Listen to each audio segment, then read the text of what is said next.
Premièrement, la double poussée est une technique de ski de fond classique. Cette technique est principalement utilisée lors d'une descente, sur le plat ou lors d'un faux plat montant ou descendant. L'avantage d'utiliser cette technique est qu'elle permet au skieur de prendre plus de vitesse que lors du pas alternatif.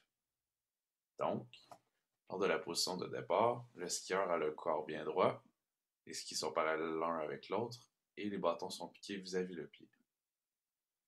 Le premier mouvement s'effectue principalement grâce à la poussée des bras, qui partent en position fléchie, autant le bras que l'avant-bras, devant le corps, pour ensuite venir se déplier derrière le corps.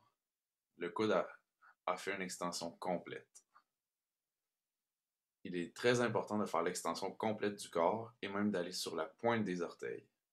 Ainsi, le ski sera libéré du poids du skieur, ce qui lui permettra de se cambrer. Par la suite, en poussant vers le bas sur ses skis et en se penchant vers l'avant, le skieur transfère son poids vers le bas et c'est ce mouvement qui le fait avancer.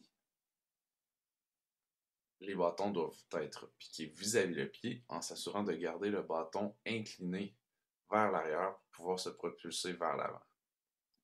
On peut remarquer que le skieur doit garder le tronc bien stable et éviter les mouvements vers la gauche et la droite pour ne pas perdre d'énergie inutilement. Pour le pas de 1, c'est une technique très similaire à la double poussée. En plus, on ajoute un mouvement supplémentaire.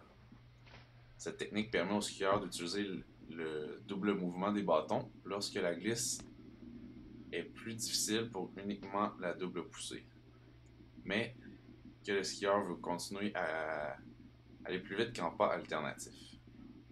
Donc, le skieur va reculer un de ses skis et décoller le bout arrière de celui-ci de la piste. Ensuite, il va se pencher en se propulsant avec les bras tout en ramenant son ski vers l'avant.